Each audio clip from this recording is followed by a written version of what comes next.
I'm Paul NERO. I'm the managing director and major shareholder in Radio X Limited and our parent company, X Broadcasting Limited. So we hold the single FM license for parts of Devon.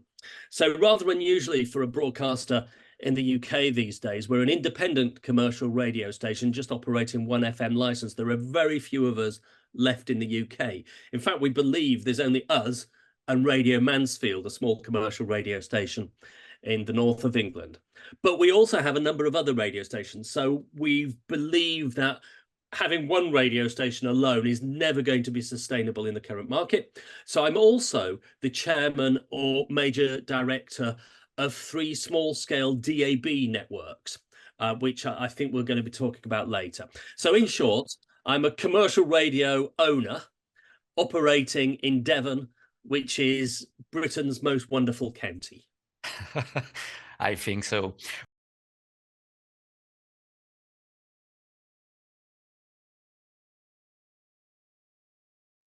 Of course, the original broadcaster in the UK was the BBC, the British Broadcasting Corporation, which began just over 100 years ago. And even though commercial radio was popping up around the world, the British resisted this. The government, through the 1950s and 1960s, in the emergence of the pop music generation, thought this would be a corrupting influence on the youth of the United Kingdom. So they stopped commercial radio developing right up until the 1970s. Around about 1973, 1974, the first commercial broadcasters came on air, and they were monopolies in their area. So the first ones were in London, as you would expect, but also in Devon. Plymouth Sound was one of the early commercial radio stations. They called them ILRs, independent local radio, had monopolies of commercial radio advertising in their areas. And it wasn't until really the 1990s, 2000s that the market opened up more generally and more frequencies became available. So there was also a very big thing that frequencies, particularly FM frequencies, are very scarce. And so the regulator, which at the time was, first of all, the IBC, the Independent Broadcasting Corporation, and then the Radio Authority, which merged or morphed into Ofcom, the current telecoms and broadcast regulator in the 2000s, that the market opened up somewhat. And that even today, some frequencies are quite restricted, including my own here in Devon, because we're on the coast. And we are told that if we broadcast in FM slightly too powerfully, we will upset our French neighbours because we're on the coast. So we broadcast on 107.3 FM in Exeter. We have to dip the power around certain parts of Exeter because we might interfere with our friends in Brittany.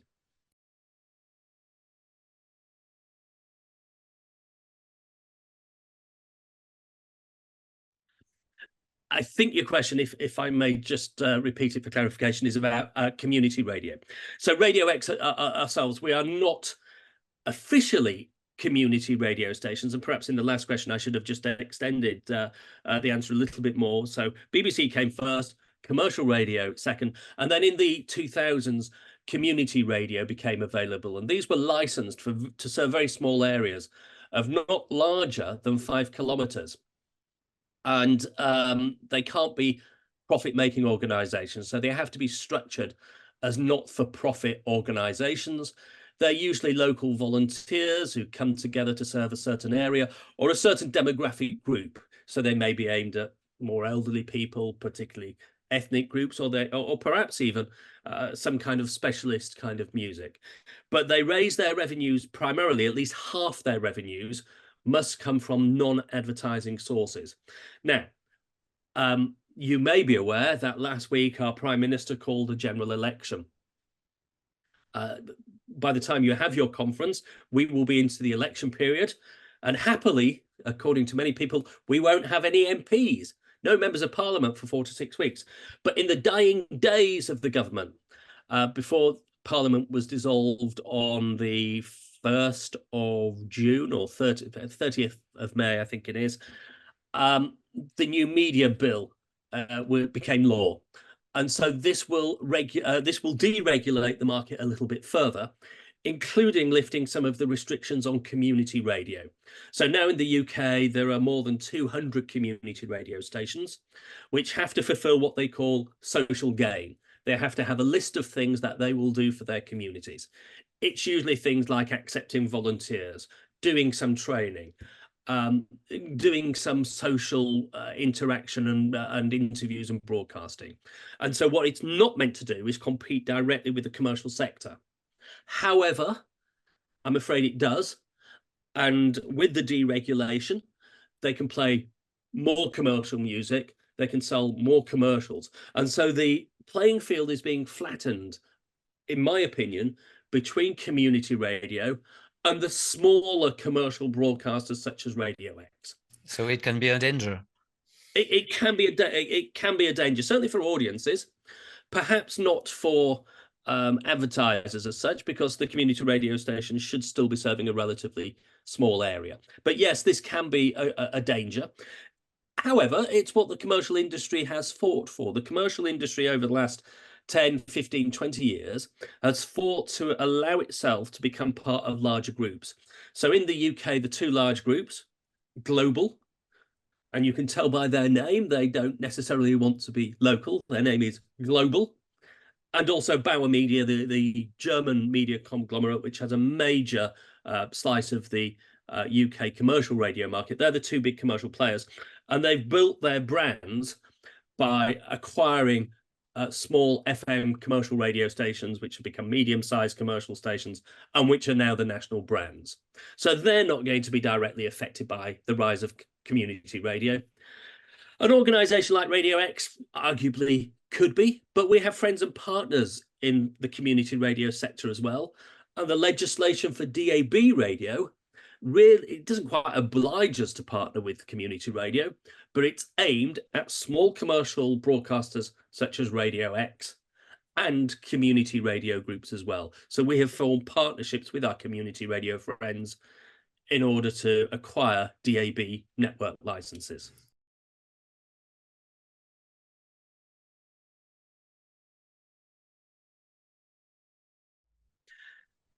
It's still a DAB radio, the small scale DAB radio networks, which were advertised by Ofcom, the regulator, probably about 4 years ago, really are still in their infancy because of the period it takes for Ofcom to advertise the network, for applicant groups to put their applications together. And then there's an 18-month period before they have to launch. So Exeter, from where I'm speaking to you now, was in the first round of small-scale DAB networks. And this was advertised at the beginning of 2020.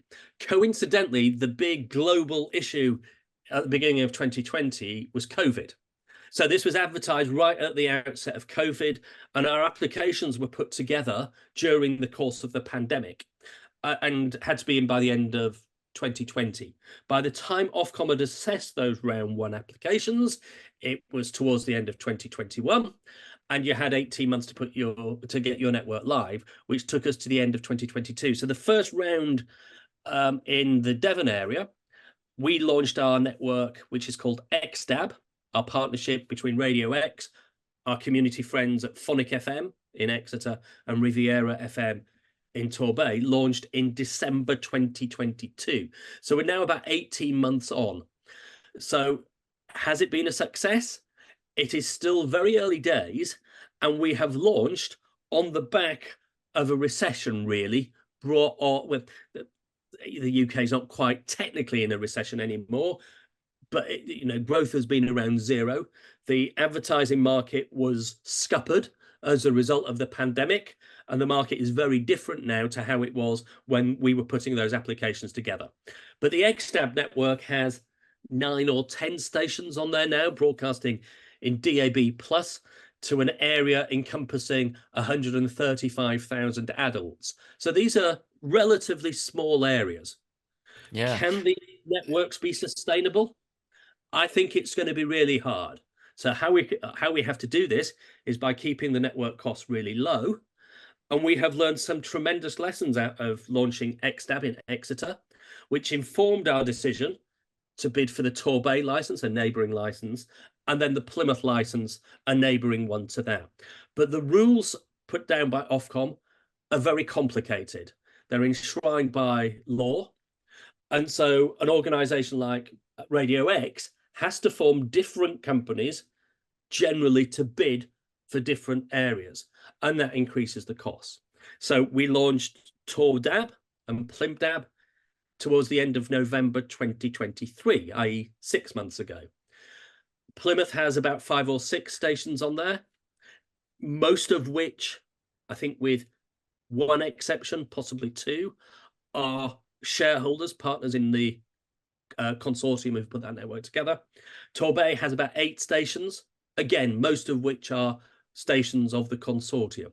So only very few community or small commercial providers are paying for the space. We have to increase that over the years. We're in a very rural area. Are there the stations around wanting to come on? We're not seeing great signs of that at the moment. If you're in a big metropolitan area, if you're in London, Manchester, Glasgow, Liverpool, those areas are fuller. There is more diversity in those cities, and therefore there are more stations aimed at specific audiences. So my feeling is that the city-based DAB+ networks will be sustainable and profitable.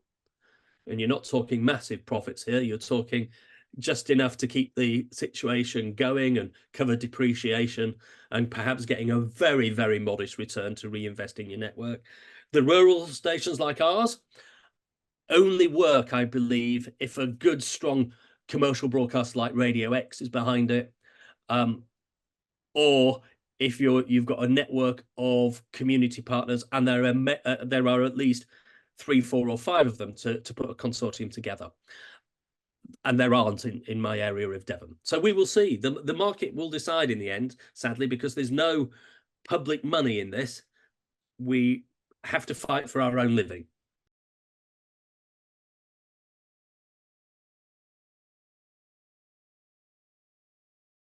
Yeah, in the UK, some of these networks are aimed at cities or larger areas with, say, 600, 700,000 people. Some of them have in excess of 1 million, the Manchesters, and there aren't many of them, but Manchester and London. Many of them are in the area of 300,000, 400,000. That's possibly sustainable, but only just. So there are some small areas. So in Devon, where I'm speaking to you from, we have areas, as I said, in Exeter, 135,000 people. It's slightly larger in Torbay and Plymouth, but not that much larger. But there are some areas which are only going to get to 50, 60,000 people. I cannot see how those areas are going to be sustainable. And Ofcom is already reconsidering the future and has put out a consultation last year to say, now we're 3 or 4 rounds into this, are groups really still interested in broadcasting in those areas? And the answer to some of it has been no. So those areas have dropped to the bottom of the list, and will they ever see the light of day? We don't know.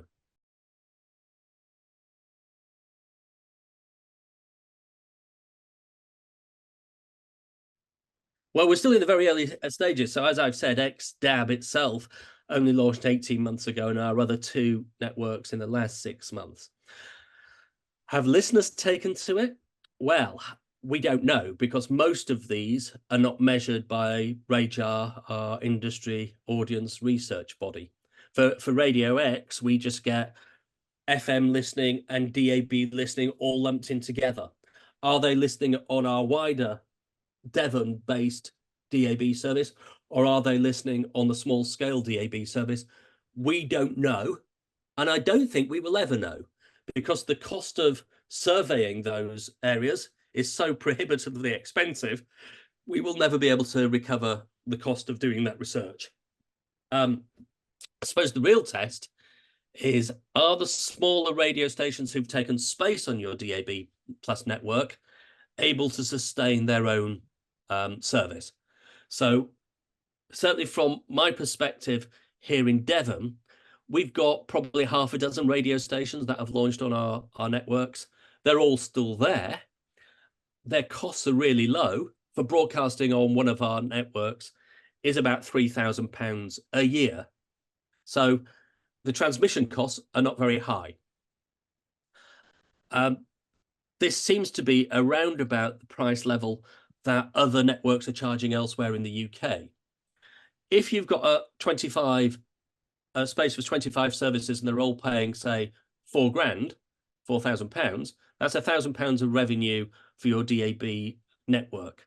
That's clearly enough to sustain the service and be profitable. But if you've only got 3 or 4 paying services and your revenues are £10,000, that's hardly paying for the electricity on your transmitters. That's not going to be sustainable. In terms of your listeners, therefore, that's a question for each of the individual networks. I can't tell you that from Radio Exe because our data is all mangled together. Because of the modest cost that the other radio networks are paying, they're not going to be surveying their audience either, because that costs you £15,000 a year to get those numbers. So all that they will really care about is, can they bring enough grant revenue or advertising revenue to sustain their extremely modest costs. So the costs of running a small-scale DAB service, transmission, £3,000 or £4,000, insurance, probably, so you're not libeling anybody and finding it's very costly.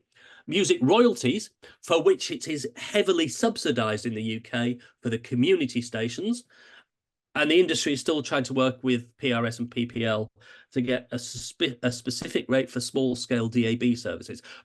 And then if you're paying yourself a staff or you're paying some salary, then clearly you will have those kind of costs as well. But let's say it costs £15,000, £20,000 to run a community radio station. I'm not in the community sector. I don't know. These costs are relatively modest. So you don't need to build a massive audience in order to be sustainable on DAB+. So keep your costs modest, choose which DAB+ transmitter networks you're going on, and you could probably have a sustainable business. So I think the hope is that around the country, lots of small community or small commercial radio stations will pop up. So on the DAB network over the last 2 or 3 weeks, we've had a new one launched, Diamond UK. It's a pop music station, essentially, bit funk, bit of jazz, and it's only on 3 DAB networks across the UK, here in Exeter, it's also in Oxford, and it's also in Norwich. I don't know why they've chosen those areas, but they seem to be making it work.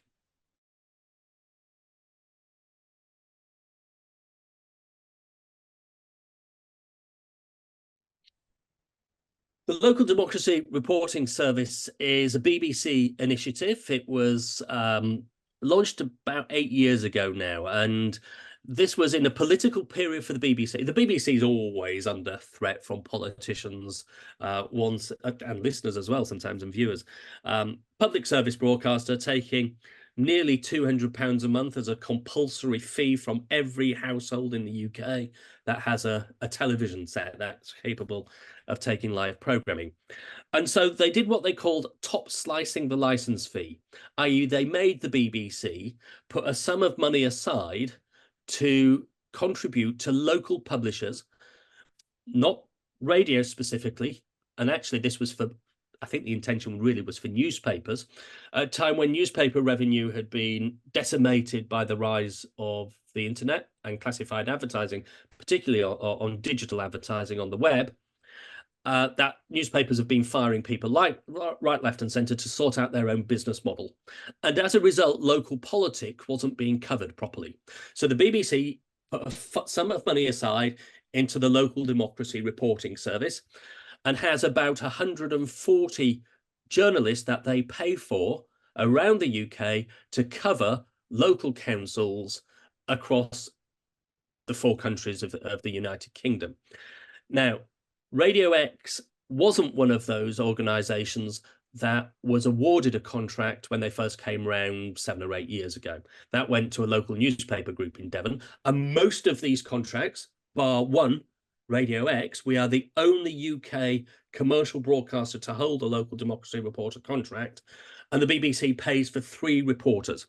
And these reporters cover local councils in Devon. We have 11 local councils in Devon. And we provide the content mainly text-based so that newspapers can use it, websites can use the content, but we also deliver audio as well. And we do this on behalf of all media organisations in Devon.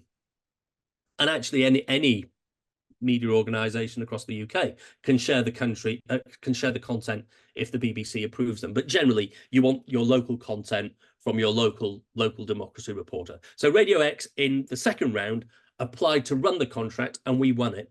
There is one other radio station, but they're not part of the UK, which is Radio Manx, the radio station for the Isle of Man. But the Isle of Man, a very small island off the northwest of England, actually isn't formally part of the UK and gets much of their revenue from a government grant to broadcast just to the island. And so we have 3 reporters. We produce this great content for all our media partners across Devon, but we also have set up a new radio station on the back of this called Devoncast Radio. So it started off as a podcast by our 3 local democracy reporters, producing 40 minutes, 50 minutes of content every week. And then we thought, you know what, we own the small-scale DAB network. We can set up any radio station we want. So rather than asking people to download the podcast, because many people, and let me be ageist about this, many elderly people don't download the podcast, but still deserve to hear this content. And the content is interesting to people who have a connection with local democracy or issues. It's quite, let me tell you, it's not youth-based content by any means. And therefore, to hear it on broadcast radio is a great way and an accessible way to hear this really important content. So we've launched Devoncast Radio. It has a small number of programs, about half a dozen, and we've launched it in the last 6 weeks or so. And Devoncast, the local democracy program, is the core program. So we generally make this program on Fridays, and we run it in a continuous loop with our smaller other number of programs. It includes a rugby podcast, a football podcast, a focus on Devon people. We've got something on local construction, and we will extend this shortly into being a wider podcast channel, where anybody who's got a podcast about Devon or made in Devon can pay to have their podcast broadcast. We will have to be compliant with the broadcast legislation. I will have to make it clear to listeners that there has been a payment for this. We will have to listen to all the content, and then we will broadcast it for a week for a very modest sum. And that will support our local democracy reporter program. So the more listeners we get in, the more chances people hear about this great content produced by Radio X, funded by the BBC.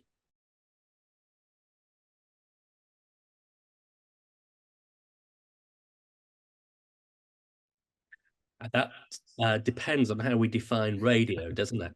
So is radio broadcast over AM, FM, DAB plus, or do we mean audio in the broader context? And I think at the moment we still mean a way of listening to audio where you don't have to go onto the web or use any kind of telecom system to access the audio, i.e. you press a button and some kind of live content is always there, or there's a way of listening again in some way, and that audio is more than just a continuous stream of music. So Radio X's audience, in the latest Radar figures, which came out in May, just a week or 2 ago, are our highest figures ever in a market that is more competitive than ever, including competition that we have created by setting up our own DAB networks and getting people to put their radio stations on it. So there is a greater variation of choice.